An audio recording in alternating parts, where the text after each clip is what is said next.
வணக்கம் நண்பர்களே. எலுமிச்சம்பழத்தில் குங்குமம் தடவி திருஷ்டி கழிப்பது நம் பாரம்பரியத்தில் காலம் காலமாக பின்பற்றப்படும் ஒரு நம்பிக்கை. காரணம், எலுமிச்சம்பழம் என்பது அபாரமான தெய்வீக சக்தி நிரம்பிய ராஜகனி. இதன் பின்னணியில் உள்ள ஆன்மீக காரணம் என்னவென்று பார்க்கலாம்.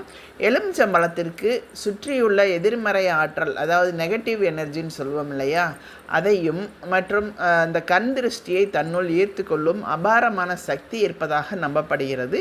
எலுமிச்சையை 2ஆகவோ 4ஆகவோ நறுக்கி அதில் குங்குமம் வைப்பது பழமையான காலத்தில் செய்யப்பட்டு வந்த பலி கொடுக்கும் முறைக்கு மாற்றாக கருதப்படுகிறது.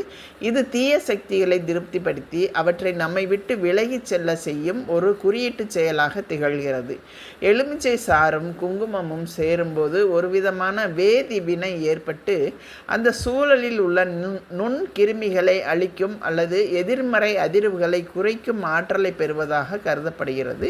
இந்த செயலை செய்வதன் மூலம் என் வாகனம் அல்லது என் குடும்பம் திருஷ்டியிலிருந்து காக்கப்படுகிறது என்ற ஆழ்ந்த நம்பிக்கை ஏற்படுகிறது.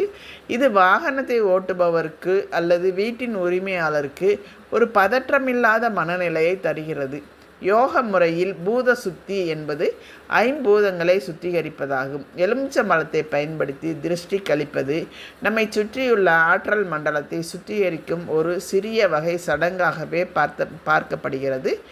திருஷ்டி கழித்த எலுமிச்சம்பழத்தை மற்றவர்கள் மிதிக்காத இடங்களில் அல்லது நீர்நிலைகளில் சேர்த்து விடுவது நல்லது. இந்த திருஷ்டி கழிப்பதற்கு அழுகிய அல்லது காய்ந்த பழங்களை பயன்படுத்தக்கூடாது.